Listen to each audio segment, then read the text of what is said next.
आपल्या बाईकची गेली होती क्लच प्लेट. तीन ज्या गोष्टी आहेत की अवॉइड करायच्या काय काय गोष्टी. बाईकचा पिकअप घेतो मी. बाईक बघा पळती का. क्लच प्लेट उडली. क्लच प्लेट अराउंड आपल्याला जी येईल ती क्लच प्लेट आपल्याला येईल. आपली गाडी 26,000 किलोमीटर चालेल. प्रेशर प्लेटच बघा. आणि हे गाईज एक गोष्ट मला कळाली की दादांनी मला सांगितली तुम्ही पण या व्हिडिओमध्ये लास्टपर्यंत बनून राहा. आणि पूर्ण गरम झालं काही आता. गुड मॉर्निंग मित्रांनो, कसे आहात तुम्ही. आणि आज आपण एक न्यू व्लॉग घेऊन आलो आहे. व्लॉग इन द सेन्स एक न्यू लॉंग व्हिडिओ घेऊन आलो आहे. बिकॉज ऑफ आपल्या बाईकची गेली होती क्लच प्लेट. आणि बाईकची क्लच प्लेट गेली आहे. सो तिचा सगळा जो रिव्ह्यू आहे ते मी ह्या व्हिडिओमध्ये देणार आहे की कशामुळं क्लच प्लेट जातात आणि मी काय प्रॉब्लेम्स केले आणि हे तुम्ही करू नका. ह्या तीन ज्या गोष्टी आहेत की अवॉइड करायच्या काय काय गोष्टी. एक त्याच्यानंतर किती कॉस्ट येतो, किती काय काय चेंज करावं लागतं, काय काय उडलं जातं, गाडी किती पळती, गाडीला रेप किती होतो, ह्या सगळ्या गोष्टींची इन्फॉर्मेशन मी या व्हिडिओमध्ये देणार आहे. तर शेवटपर्यंत हा व्हिडिओ बनवून राहा. पहिले तर भरपूर टाईम झाला भाई. आपली गाडीची चेन पॉकेट बघा. नवीन टाकलेला चेन पॉकेट किती खराब झाला. हा आपल्याला म्हणजे की चेंज नाही करायचा, लूप वगैरे करायचा प्रॉपर. खूप खराब झालं आहे चेन वगैरे. त्याच्यासोबत आपल्या जे चेन पॉकेट आपलं क्लच प्लेट आहे ती क्लच प्लेट उडली आहे. क्लच प्लेट अराउंड आपल्याला जी येईल ती क्लच प्लेट आपल्याला येईल ऑलमोस्ट एक 3,500-4,000पर्यंत मॅक्स. आणि आपलं एक अजून एक आहे की इथून जे ते ऑइल लीक होतं आहे. हे तुम्हाला दिसत असेल. हे सगळं ऑइल लीक होतं आहे. हे कशामुळं ऑइल लीक होतं आहे हे पण एकदा मला चेक करून म्हणजे त्यांना दाखवायचं आहे की ऑइल का लीक होत आहे. अजून एक काम आहे आपल्या बाईकमध्ये जे की आपला टायर जो आहे तो आता पूर्ण ऑलमोस्ट संपलेला आहे. हे बघू शकता पूर्ण ऑलमोस्ट एकदम टायर संपलेला आहे. सो आपल्याला टायर पण चेंज करायचं आहे. आणि बरेच कामं करायचे आता बाईक्सवरती. आपल्या बाईकवरती कॉन्टेंट पण येत नाही. 3 महिने झालं माझ्याकडे बाईक नव्हती. बाईक घरातच आहे. मी ॲक्टिवा चालवतो आहे लिटरली. की बऱ्याच प्रॉब्लेम्समुळे मलाही काही करता आलं बिकॉज माझ्या घरी लग्न वगैरे ह्या सगळ्या गोष्टी होत्या. आणि आत्ता आपली गाडी जी चालली आहे ती आपली गाडी चालली मी तुम्हाला एकदा शो करतो. आपली गाडी 26,000 किलोमीटर चालेल. 26,000 किलोमीटर नंतर आपल्या ज्या बाईकच्या क्लच प्लेट आहेत त्या ऑलमोस्ट पूर्ण गेलेल्या आहेत. गाडी 30-40च्या वर पण जात नाही. मी तुम्हाला एकदा तिला चालून दाखवतो की मी आता मोटर ब्लॉगिंग सेटअपवर नाही बिकॉज ऑफ माझ्या घराच्या शेजारीच ऑथराईज सर्व्हिस सेंटर आहे बजाजचं. ते पण तुम्हाला शो करतो. बाईकमध्ये प्रॉब्लेम काय काय होतात मी तुम्हाला हे सांगतो. सगळ्यात पहिले जेव्हा पण आपण RPM देतो, जेव्हा पण आपण असा RPM दिला ना गाडी जागेवर राहते. RPM वर जातो सगळ्यात पहिले तर गाडी पळत नाही. सेकंड थिंग जेव्हा तुम्ही ओव्हरटेक करायचा आता कोणाला तरी फक्त ॲक्सिलेटर वाढतो की त्याच्याने काय होतं ना की आपल्याला एक जजमेंट बसत नाही. सो जेव्हा पण तुमच्या गाडीची क्लच प्लेट वगैरे खराब होईल तेव्हा मी तुम्हाला एक माझं पर्सनल ओपिनियन असेल की तुम्ही तेव्हाच शोरूमला दाखवा आणि क्लच प्लेट चेंज करून घ्या. सगळ्यात इम्पॉर्टंट तर बाईकमध्ये काही पिकअप राहिलेलाच नाही आहे. आणि मी ते तुम्हाला एकदा मोटर ब्लॉगिंग का नाही पण मी फोनच्या थ्रू तुम्हाला एकदा दाखवतो की बाईक कशी RPM फक्त वर घेते आणि काहीच रिस्पॉन्स नाही आहे बाईककडून. आता तिची एकदा मी थॉटल बॉडी पण क्लीन केलेली आहे. थॉटल बॉडी वगैरे पण क्लीन झालेली आहे तिची. आता बाईक सेल्फ नव्हती घेत कारण की बरेच दिवस पण ती थांबून होती. बाईक सेल्फ नव्हती घेत तर बाईक आय होप की बॅटरी चार्जिंग वगैरे करूयात. बाईकची क्लच प्लेट का उडते मी तुम्हाला हे सांगतो. बिकॉज ऑफ सगळ्यात पहिले तर जेव्हा तुम्ही तुमच्या क्लचवर हात ठेवता तेव्हा तुमचा क्लच जो आहे तो एंगेज राहतो. सो त्याच्यामुळे आहे ना बाईकचे क्लच प्लेट लवकर फुकून जातात. सो सगळ्यात पहिले आहे ना तुम्ही हे एक गोष्ट करा की कधी क्लचवरती हात ठेवू नका. जेव्हा तुम्हाला यूज येईल त्याचा जेव्हा गिअर शिफ्ट करायचं तेव्हा तुम्ही तुमची जी क्लच आपला जे क्लच आहे तो यूज करा. अदरवाईज तुम्ही असं पकडलं तरी चालेल. बिकॉज ह्याच्यावरती कधी हात ठेवू नका. ह्याच्यावरती हात ठेवल्याने गिअर जो क्लच आहे तो एंगेज राहतो. आणि सगळ्यात जास्त म्हणजे की तुम्ही ट्रॅफिकमध्ये असता, ट्रॅफिकमध्ये जास्त क्लच यूज होतो.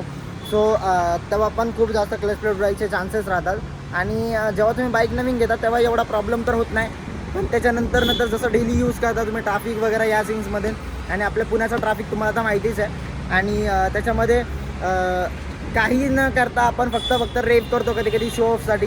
तर ती पण गोष्ट कधी करू नका. त्याच्याने पण क्लच प्लेटवरती लोड येतो आणि क्लच प्लेट पण त्याच्याने फुकू शकतात. तुम्हाला आता मी पहिले बाईक चालवून दाखवतो आणि त्याच्यानंतर शोरूममध्ये जाऊ. शोरूमचा मी तुम्हाला सिनेमॅटिक पण दाखवेल. आणि सेकंड थिंग म्हणजे की बाईकमध्ये जी क्लच प्लेट आहे ती कितीची बसते. त्याच्यामध्ये 2-3 पार्ट्स येतात. क्लच प्लेट येते, क्लच प्लेट असेंब्ली येते आणि प्रेशर प्लेट येते. जर आता ह्यातलं काय खराब झालं आहे की पूर्ण असेंब्लीच गेली आहे या सगळ्या गोष्टी बघाव्या लागतील अगोदर आपल्याला. आणि त्याच्यानंतरच मग आपण जे डिसिजन आहे ते घेऊ शकतो की काय काय एक्झॅक्टली गेलेलं आहे. गाडी 30-40च्या वर पण जात नाही. मी तुम्हाला एकदा ते शो करतो. आता मी तुम्हाला ॲडवाईस देतो की क्लचवरती कधी हात ठेवून गाडी चालवू नका. सेकंड थिंग अनरिलिव्हंट कधी कोणा म्हणजे की असं रेप करू नका बिनकामाचं. ट्रॅफिकमध्ये जेव्हा पण तुम्ही चालवाल थोडंसं लक्ष देऊन चालवा की जास्त क्लचवरती हाफ क्लच यूज करू नका. फुल क्लचच यूज करा. टाईम टू टाईम जे आहे ते इंजन ऑइल चेंज करत राहा तुमचं. आणि सेकंड थिंग म्हणजे की पिकअप जसाच कमी झाला, पिकअप कमी झाल्या तुम्ही एकदा ना शोरूमला दाखवा. बाईक बघा, आता बाईकचा पिकअप घेतो मी. बाईक बघा पळती का. बाईकचा फक्त RPM वाढतोय, बट जी ट्रिगल हे जे आहे बघा, गाडी पळत नाही पण तिचा RPM वर चाललाय. तर ह्याच्याने कळतं की तुमच्या गाडीची जी क्लच प्लेट आहेत त्या क्लच प्लेट उडलेल्या आहेत पूर्ण. आणि आपण आता शोरूमला जाऊ. माझ्या घरा शेजारी शोरूम आहे, तर मी तुम्हाला शोरूममध्ये जाऊन दाखवतो की हिचा खर्च किती येतो. सो आता बॅटरी जी आपण ती चार्जला लावतो बिकॉज ऑफ 3 वर्ष झालं आपल्या बॅटरीला ऑलमोस्ट, ती चार्जच नाही अजून. सो आता आपण चार्जिंगला लावली आपली जी बॅटरी आहे. गाईज आता आपण जे ऑइल आहे ते ऑइल काढतोय. बापरे, पूर्ण काळं ऑइल झालं आहे. आता एक ऑलमोस्ट सर्व्हिसिंगच झालेली आहे पूर्ण, की आता ऑइल वगैरे चेंज झालं आहे. म्हणजे इथून ऑइलिंग पण निघतं या साईडनी वरतून. आणि आता पूर्ण ऑइल ड्रेन करतो आपण. आणि काय पूर्ण सर्व्हिस होतं. आणि थँक्यू मी जे आमचे लहानपणापासून जे काका आहेत निलेश म्हणून, तर त्यांनी मला अथॉरिटी दिली की हा तू शूट करू शकतो म्हणून. तो सगळ्यात भारी वाटलं ते की आपण शूट करू शकतोय भाई. हो ना. आता या साईडला जी क्लच प्लेट आहे आणि ही क्लच प्लेट आता या साईडने ओपन होते.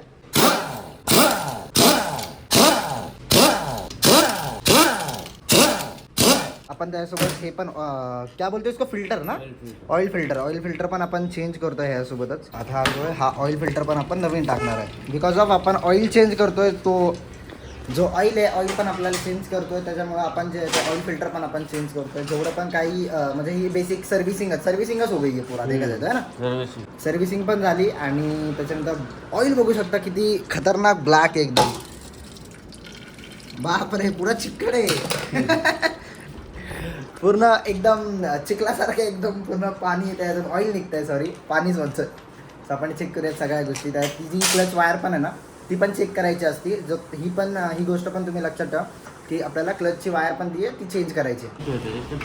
हो भाई, फर्स्ट टाइम आपण आपल्या क्लच प्लेट बघितल्यात. आणि काय असतं ना आतमध्ये तुम्हाला मी फर्स्ट टाइम दाखवतोय. मीच कधी बघितलं नाही. म्हणजे हो का ना, छोटी छोटी चैनीपासून सगळ्या मेकॅनिझम दिलेला आहे त्यांनी. क्रेझी भाई, क्रेझी. आणि इथं आपलं बजाज दिसतंय का.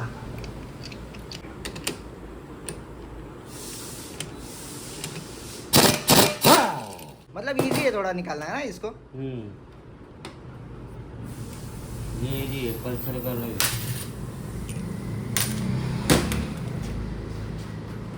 बाप रे, तुझसे का खर्चा इतना ज़्यादा है.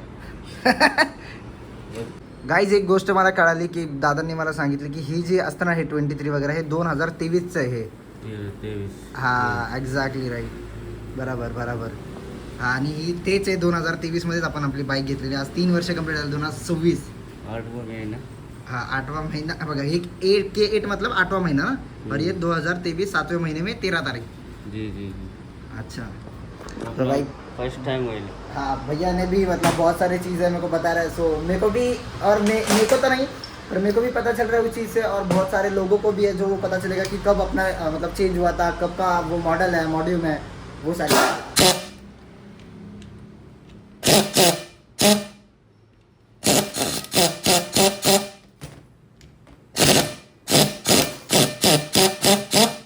पूरा जल गया नहीं. कौन पूरा जल गया ना. अच्छा, मतलब ऐसा रहता है क्या. और मतलब कैसा मालूम पड़ता जाड़ा है. रहता है, पूरा काला अच्छा, काला हो गया. हाँ, राइट. उसका जल पूरे मतलब पूरा सब कुछ जल गया. जी. खतरनाक भाई. तो चिपक गया ना पूरा. चिपकने के बाद जल गया. अच्छा, ये मतलब ये जाड़ा रहता क्या ये वाला. अच्छा, तो उसके बाद फिर ये पतला होने के बाद ये जल जाता. ओ भाई, काय नवीन शिकायला भेटत आहे.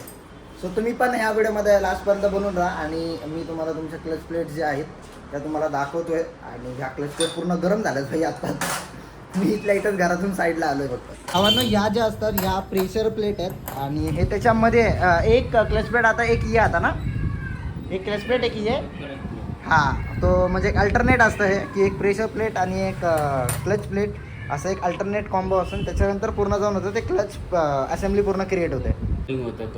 हे जे आहे ते क्लच असेंब्ली. आणि भावानं हे गरम आहे, मी ठेवतो खाली. हे पूर्ण जे ते हे पूर्ण क्लच असेंब्ली राहते. बोलणार पण होतो की जेव्हा पण तुम्ही तुमची क्लच प्लेट चेंज कराल ना तेव्हा हे स्वच्छ करून घ्या त्यांच्याकडून. जे पण सर्व्हिसमध्ये तुम्ही काम करता. आता ह्यांना तर आपल्या जे ऑथराईज सर्व्हिस सेंटर आहेत त्यांना तर सांगायची गरज नाही. पण जेव्हा तुम्ही दुसऱ्या कोणत्या पण शोरूममधून कराल किंवा कुठून कराल त्यांना फक्त सांगा की हे एवढं जे आहे, कारण की ह्याच्यामध्ये जे मायनरचे पार्टिकल्स राहतात ना असे मातीसारखे, ते त्याच्यामध्ये पूर्ण इंजनमध्ये पसरून जातात तुमच्या ऑइल वगैरेमध्ये.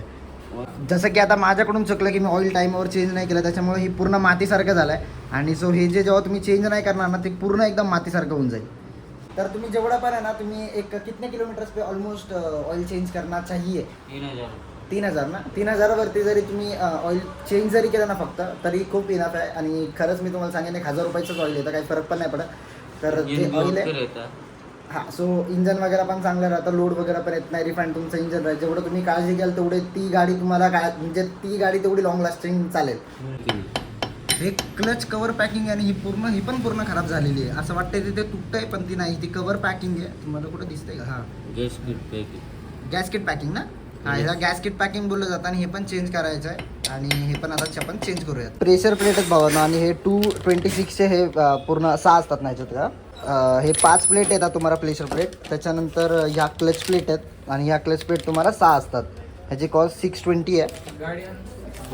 आणि ही पण क्लच प्लेट आहे. ही जी कॉस्ट आहे 312.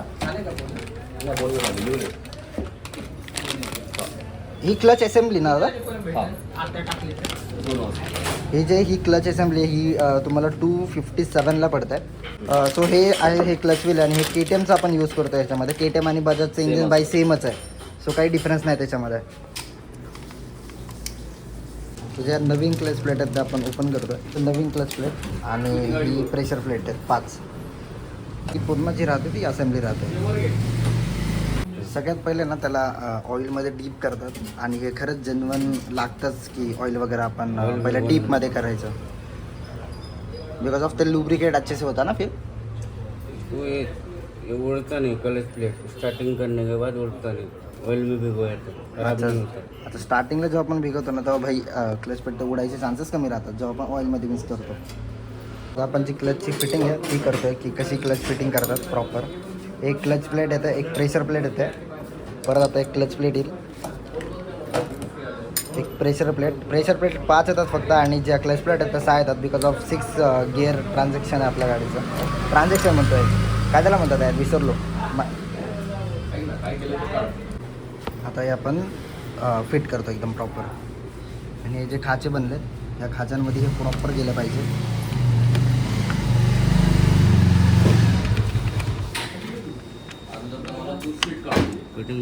आता ही प्रॉपर आपली जी आहे ती फिटिंग झालेली आहे. सो आता आपली जी क्लच आहे ती आता एकदम असेंबल झालेली आहे. तर छोटे जे नट्स वगैरे आहे सगळं, ह्या सगळ्या गोष्टी पण भाई इम्पॉर्टंट राहतात. आणि ह्या जेवढ्या पण गोष्टी आहेत ना भाई, आता ह्याला टाईट करणार भाई. आता झालं आहे भाई टाईट प्रॉपर. आता भाई नट्स वगैरे टाईट करतात आणि आता बघू ह्याचा परफॉर्मन्स वगैरे कसा राहतो, काय राहतं. आणि मशीननी पण आता ही ह्याच्यामध्ये लास्टला क्लचची जी बेरिंग आहे ती आपण ह्याच्यामध्ये इन्स्टॉल करतो आहे.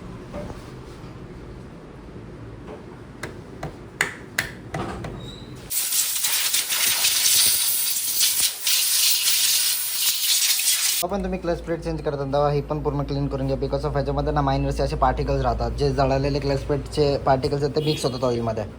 ही क्लच कवरची जी पॅकिंग आहे ना ती आपण आता नवीन इन्स्टॉल करतो अशी. आणि त्याच्यावरती ते ग्लूसारखं काहीतरी त्यांनी अप्लाय केलं आहे, सो त्याच्यामुळे हे चिटकणार आहे आता त्याच्यावर.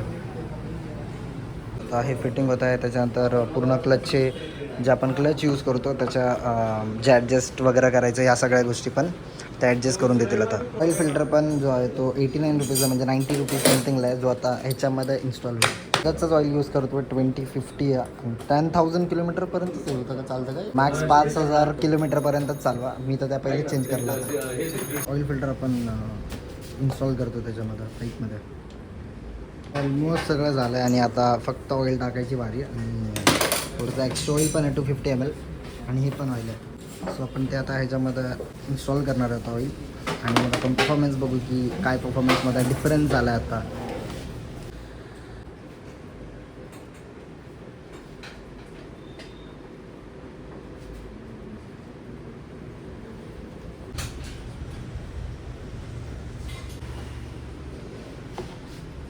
आता जस्ट ना मी शोरूमवरून आलो आहे आणि बाईक जी आहे ती बाईक वॉश करायला आणली आणि आता मी चालवून बघितली. बाई एकदम जशी आहे तशीच आहे. आता बघू त्याला एकदम प्रॉपर चालवून वगैरे सगळ्या गोष्टी आणि बघू कसं काय सगळ्या गोष्टी आहेत. सो आता पर्सनच्या ह्याच्यामध्ये वॉशिंग सेंटरमध्ये आता जस्ट ना मी सो हे वॉश करतील आणि मग थोडं काय कसं काय करायचं सगळ्या गोष्टी. ऑलमोस्ट सगळं काम झालं आता बाईकचं जेवढं पण आहे वॉशिंग वगैरे आणि त्याच्यानंतर बाईक काय दिसते अँड क्रेझी सगळ्या गोष्टी झाल्यात. आता बघू काय पुढं काय प्लॅन आहे. फायनली आपल्या बाईकची जी वॉशिंग वगैरे जेवढं पण आहे सगळं कथाबाई डन झालेलं आहे. आता क्लच प्लेट पण आपण आपली बदललेली आहे. आता आपल्याला एकच काम आहे की आता तुम्हाला दाखवायचं आहे मला की जो प्रॉब्लेम होता तो झाला आता सॉल्व. आता फक्त एकच गोष्ट बाकी आहे की फक्त जो टायर बदलायचा आहे. बाकी सगळं almost was done bro. Tyre बदलायचा आहे. मी तुम्हाला दाखवतो काय प्रॉब्लेम होत होता जो तुम्ही बघितला या व्हिडिओमध्ये तुम्हाला मी दाखवला आहे. आता फक्त तुम्हाला हे दाखवतो मी की जे मी म्हणत होतो की जसं की आपण थॉटल देतो त्यासोबतच रिस्पॉन्स आला पाहिजे स्पीडचा क्लच वगैरेचा तो येत नव्हता. फक्त गाडी आवाज करत होती पळत नव्हती. सो आता तो प्रॉब्लेम सॉल्व झालेला आहे काही. सो हा प्रॉब्लेम होता बघा. ॲक्सिलेटर दिला आता गाडी पळत आता गाडी बाई डायरेक्ट उठती आहे पळत नाही. सो ही एक गोष्ट होती की आपल्याला क्लच प्लेट ह्या कारणाने बदलायची होती. आता जी प्रॉपर क्लच प्लेट आहे ती एकदम असं आता जशी स्पीड आहे तशीच क्लच प्लेट पळते बघा.